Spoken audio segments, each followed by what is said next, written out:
السلام عليكم ورحمة الله تعالى وبركاته. داوديال كسر دواده برنامج كاره وأنو كأجي دون أبارها كلفتي قبل هذا بريء جمهورية الصوماليلان يهلك أي مرصو حالة جود دوينها غير الصوماليلان كراهان قبل هذا بريء دون سيد أيوكل الدريين.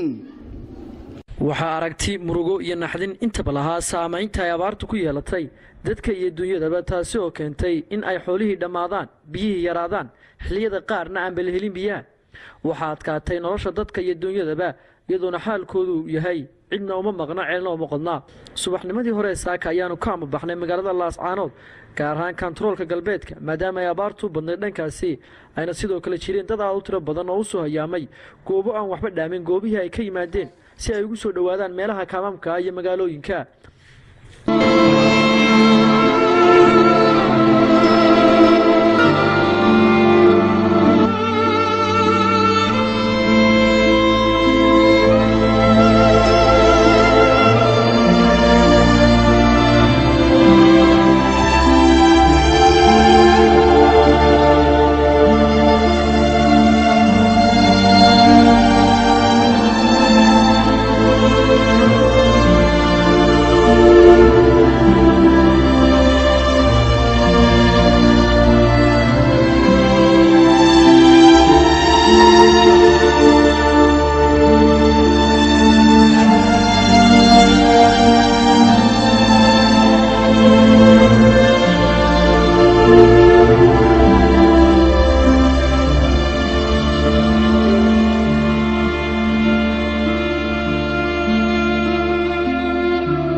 waxaanu sii marnay tuulooyin badan oo ay ka mid yihiin Canjiid, Samakaab, Arcadeeye iyo Goori waxayna dadka deegaanku noo sheegeen in dhibaatada ugu weyn ay ka haysato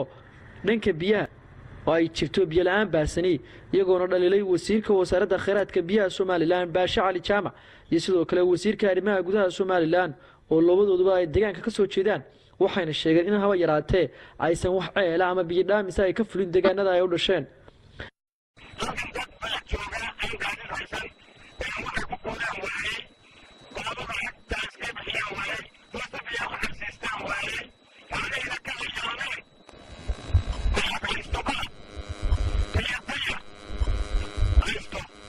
abaaraha hadeerto waa laga kala guuray waxa weeyaan maanta waxay u baqtidaa waa biyalaan cidoogina ma jirto waxaanu cambaaraynaynaa waxa wasiirka waxa weeye laba riigaga hareeraha naga mariyay baashe maxamed baashe cali jaamac wasiirka maxay faratoon sheekh waxa weeyaan waxay hoos noogu eegi waayeen u oran waayeen dagaalka tuula Samakaab muxuu yahay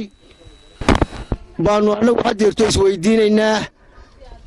cid istaagtayna ma jirto cid wax u qabatayna ma jirto mid walbana waan soo dhaweynaa oo ololaynaa haddaanu dagaalka tuula Samakaab nahay Goori iyo Arcadeeye labadaba waanu cambaaraynaynaa riigagba hareeraha naga wada yaala midna looma soo talaalin waxa weeyaan saasaan iyagana u cambaaraynaynaa dadkaana la soo gaaro hadii la daraynayo kadib anagoo sii wadana socodkayaga bartilmaameedsanayna goobaha ay ku daran tahay abaartu waxaanu halkaas uga sii gudubnay dhanka rafka ah gaar ahaan meel lagu magacaabo Sindhoobo oo nolol sheegay inay ku sugan yihiin barakacyaal aad u tiro badan kuwaas oo ay ka dhamaadeen xoolihii markaan goobta gaarnay waxaanu la kulanay haween iyo caruur daayar waxayna noo sheegeen in xoolihii ay ka dhamaadeen waxana ay hayaameen waxay indhahayagu aysan qaban wax raga waxayna noo sheegeen in raggii ay xoolihii wixii badbaaday ay kula hayaameen goobaha ay isla hayeen way dhaamaan sida tan biyalaanta biyo u baahanahay biyahan ma haysanaa biyo adag haday caruur tahay iyo haday dad waaweyn tahayba way nagu aagyihiin waayo waxa jiraya caruur yar yar aan loo qasayo kuma qasan karaan kuma naabi karo de waxa meesha dhakeerana biyo doon iyo muslim doon baanu haynba waxaanu ka nimay milay jirabahayd dad iyo dunyaba nala kaga tagay xooli wax baxay iyo wax noolba way leeyihiin wixii noolana way naga fogaadeen dad iyo dunyaba markaas daraaddeedaan meesha u nimi waxaan isna muslimka ku dhawaada ama biyo wixii laydinku caawin karo biyo iyo baada laydinku caawiyo waxaan isna waxaa idin maqan ilaahay anagu deeqda ilaahay waa jirtaa laakiin waxaan isna hadda cid baa idin maqan isku halaysan maanan garanayn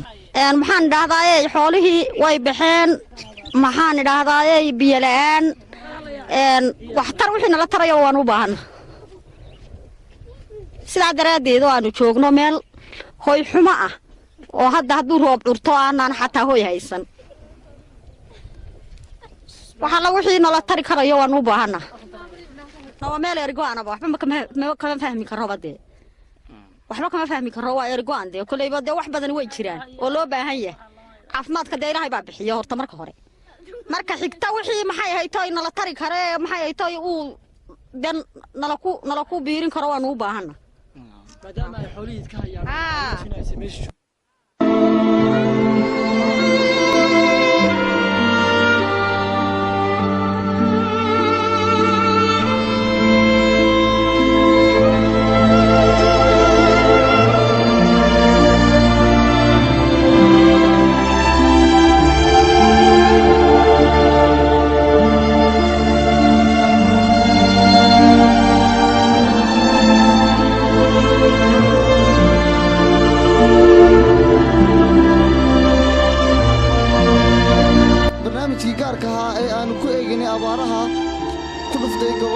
jamhuuriyadda Soomaaliland